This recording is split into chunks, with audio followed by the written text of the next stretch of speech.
ও ভাই ব্রাদার, তো অনেক সময় জার্নি করার পর চলে আসলাম আমরা আমাদের মেন গন্তব্যে। আর এইখানে থাকতে যাচ্ছি আমরা পুরো একটি দিন। মানে আমরা করতে যাচ্ছি এইখানে ক্যাম্পিং। তো এটা হচ্ছে বিশাল একটি সমুদ্র পার্ক এবং বন জঙ্গল সব মিলিয়ে খুব একটি ভয়ানক জায়গা। তো চলুন দেখা যাক আমরা এখানে ক্যাম্পিং করতে পারি নাকি পারি না। ক্যাম্পিং এর জন্য আমরা কিভাবে এখানে আসলাম আগে তা বলি। আমরা ঢাকা থেকে চলে আসি প্রথমে ভোলা হাকিমউদ্দিন, ওখান থেকে চরফ্যাশন, তারপরে চলে আসি আমরা কচ্ছপিয়া ঘাটে। এখন আমরা বাইকে করে চলে যাচ্ছিলাম আমাদের আসল গন্তব্যে, যেখানে আমরা ক্যাম্পিং করব।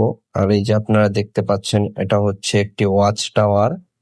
এখানে শেষবারের মতো আমরা ফোন চার্জ দিয়ে নিই, কারণ এরপরে আর চার্জ দেওয়ার কোনো জায়গা নেই, কারণ এখানে কারেন্ট নেই এবং কোনো নেটওয়ার্কও নেই। এখানে আসার পরে দেখলাম সমুদ্রে অনেক সুন্দর ঢেউ এবং বাতাস। তো আমরা কিছুক্ষণ অনুভব করলাম এখানে সমুদ্রের ঢেউ এবং বাতাস উপভোগ করে আমরা ফ্রেশ হয়ে নিই। তারপরে আমরা দুই বন্ধু মিলে কিছুটা নাস্তা করলাম বিকেলের, আর দুপুরেরটা আমরা আসার পথে করে এসেছি। তো এইখানে আপনারা শুনতে পারছেন পাখির কি সুন্দর শব্দ, যা মনকে অনেক ভালো করে দেয়।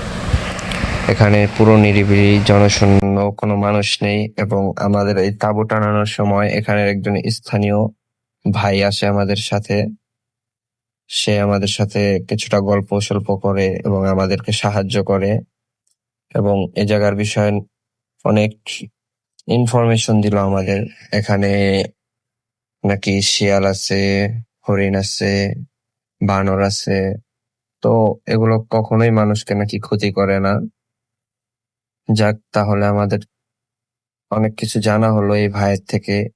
আমাদের তাঁবু টানানোর পরে আমরা একটি গাছের উপরে উঠি, সেখানে একটু ভিডিও করি, একটু আড্ডা সাড্ডা দিই গাছের উপরে।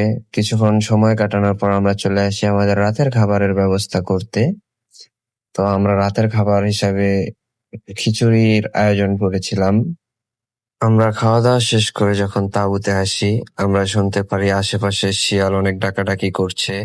তো ভয়ে আমরা দুই বন্ধু উঠে বসে থাকি এবং আমার বন্ধু অনেক ভয় পাচ্ছিল, আর তা দেখে আমার অনেক হাসি আসছিল। যাই হোক, একটি ঘুম দিয়ে আপনাদের সাথে কথা হবে সকালবেলা। তো হেই সকল ভাই ব্রাদার, অবশেষে রাত পেরিয়ে সকাল হলো। পিছনে সূর্য দেখা যাচ্ছে। আর এই যে আমাদের তাঁবু, আমরা যেইখানে তাঁবুটা নিয়েছিলাম, কিছু সমস্যার কারণে ওইখান থেকে আমরা সমুদ্র পাড়ে চলে আসি রাত্রে। এবং এটা হচ্ছে পুরো একটি নেটওয়ার্কের বাইরের এরিয়া। এইখানে না আছে কোনো কারেন্ট, না আছে কোনো নেটওয়ার্ক। যেই কারণে আমাদের ফোনে চার্জ না থাকায় আমরা পরবর্তীতে ভিডিওটি করতে পারিনি যে আমরা কিভাবে তাঁবু ওইখান থেকে এইখানে আনলাম। কিছু চার্জ ছিল যেটা বাঁচিয়ে রেখে আমরা এখন ভিডিওটা করছি।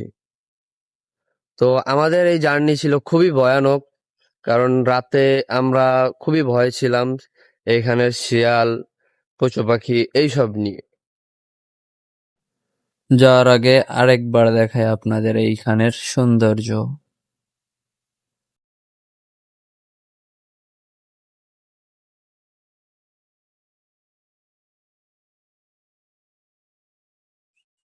Good bye.